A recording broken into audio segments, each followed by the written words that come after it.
Bonsoir, rebonsoir. On est toujours le lundi 29 juin 2015. Je reviens juste pour mettre au point quelques éléments que j'ai oubliés. Oui, donc je parlais des interventions tout à l'heure à travers le monde, les interventions que nous menons à travers le monde. Comme je disais, c'est des interventions qui n'entraînent que la haine contre notre pays, la République française.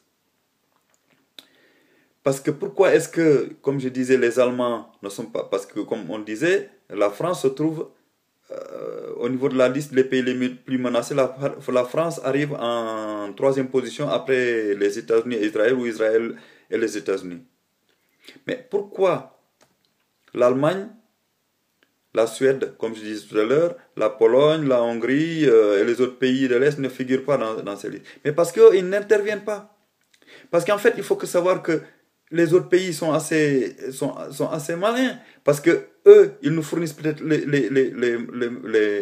matériel et l'argent. Mais c'est nos hommes qui vont aller bombarder les autres pays. Donc, c'est pas parce que quelqu'un ne nous plaît pas dans un pays qu'il faut aller le bombarder. Comme je disais, si par exemple un autre pays décide que notre président ne lui plaît pas, est-ce qu'il a le droit de venir nous bombarder pour autant? Si je prends l'exemple d'un foyer où le père ou la mère tape sur ses enfants, ou sur son mari, ou sur sa femme, est-ce qu'on va envoyer les gendarmes ou les militaires français pour aller détruire la maison de cette famille ou de ce foyer? Non, je ne pense pas. En général, on envoie des gendarmes ou des policiers faire sortir le gars qui frappe sur les autres, qui sème donc la zizanie dans cette famille ou dans ce foyer, pour le juger et le mettre éventuellement en prison, si c'est nécessaire. Et pourquoi on ne ferait pas pareil pour les dirigeants des autres pays, si toute la communauté internationale est d'accord? Parce que souvent, quand on parle des communautés internationales, vous savez, il s'agit des États-Unis et de l'Europe. Hein. Les autres pays sont en général exclus. On ne leur demande même pas leur avis. Quand on parle souvent, moi, quand j'entends parler de communauté internationale, il ne s'agit que des États-Unis et de l'Europe. Donc, voilà. Donc, c'est pas... Bon, moi, imaginons aussi que j'ai deux voisins qui se battent. Moi, au lieu de venir les séparer de façon paisible, je donne un coup de poing à un des deux qui ne me plaît pas, ou que je trouve plus agressif que l'autre. Et vous pensez que ce monsieur sur qui j'ai tapé, vous pensez qu'un jour, s'il me rencontre dans la rue, il va vouloir me saluer paisiblement? Non. La seule chose qu'il aura envie, c'est de me donner un coup de poing ou un coup de pied quelque part pour se venger. C'est qui est logique. Ce n'est pas acceptable, mais c'est logique. C'est dans la logique humaine. Donc, là, comme je disais, il faudrait qu'on abandonne notre esprit partisan. Qu'on soit de droite ou de gauche, du centre, de l'extrême droite ou de l'extrême gauche, peu importe. On est tous dans le même pays. Si le pays il coule, on coule tous. Parce que je vous assure que si une bombe explose dans une foule, elle ne va pas vous demander si vous êtes de la droite, de la gauche, du centre ou de l'extrême gauche, de l'extrême droite, si vous êtes rouge, noir, blanc ou jaune. Elle vous souffle et vous explose en morceaux. C'est aussi simple que ça. Et les missiles qu'on envoie dans les autres pays, ben ils font pareil. Quand on envoie un missile dans un foyer, dans un pays quelconque, le missile ne va pas se demander s'il y a que des ennemis ou que des amis dans cette maison ou dans ce pays. Il tue les gens sur qui il tombe. Voilà.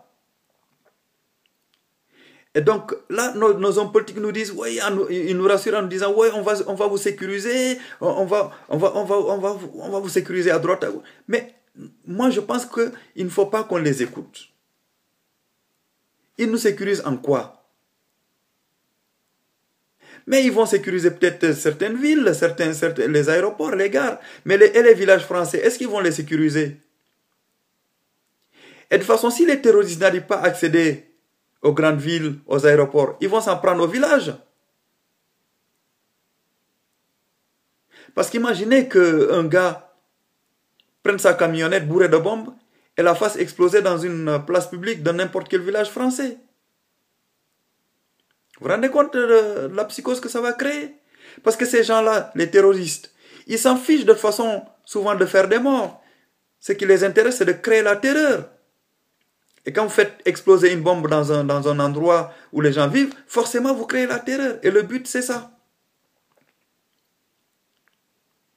Leur but, c'est ça, c'est de nous faire peur. Il ne faudrait pas que nous, on cède à ça.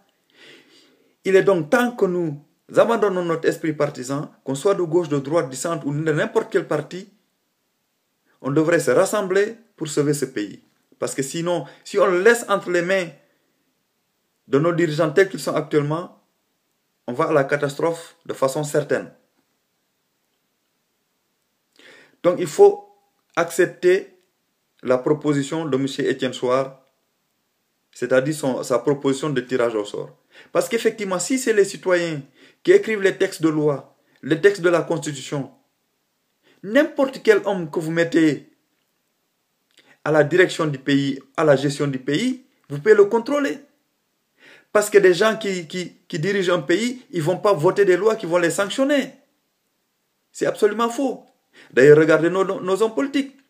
Ils votent des lois pour punir les citoyens, mais dès que ces lois-là s'appliquent à eux, ah non, mais là, ils ne sont pas contents.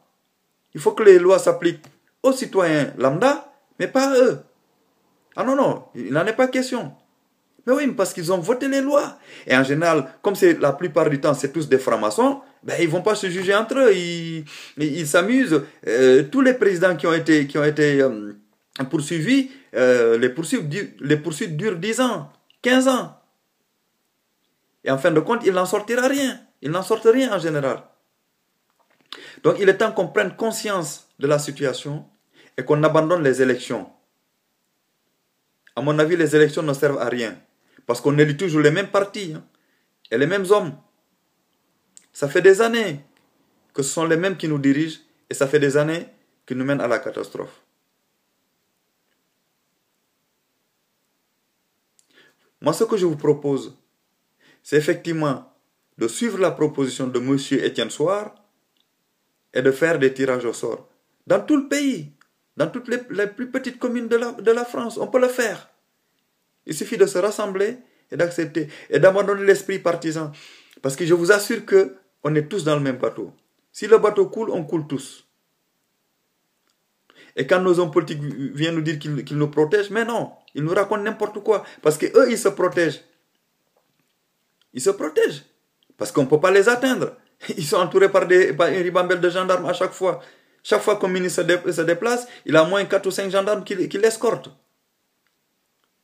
Mais à mon avis, pourquoi ils ont besoin d'être escortés? Parce qu'ils savent qu'ils ont peur de la population.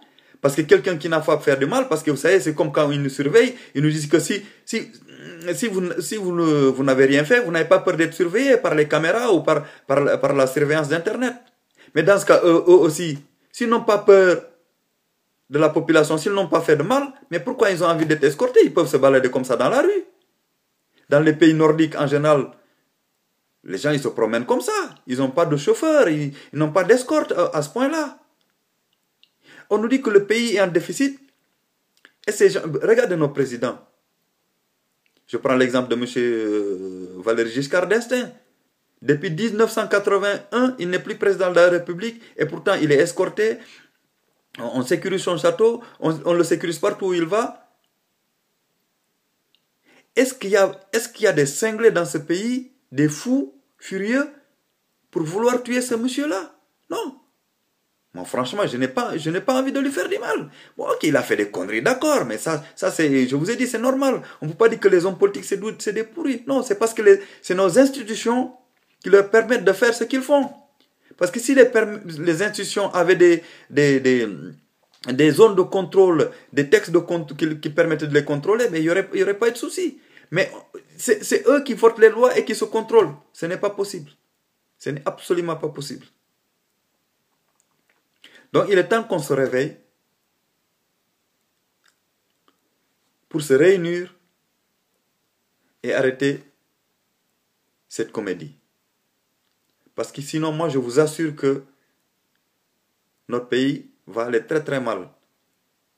Et dans nos sillages, on va entraîner beaucoup de pays. Parce que vous savez, moi, quand j'étais enfant dans mon pays d'origine, la France avait une aura internationale. Il y avait des centres culturels partout dans le monde. Les gens admiraient la France. Mais actuellement, ce n'est plus le cas.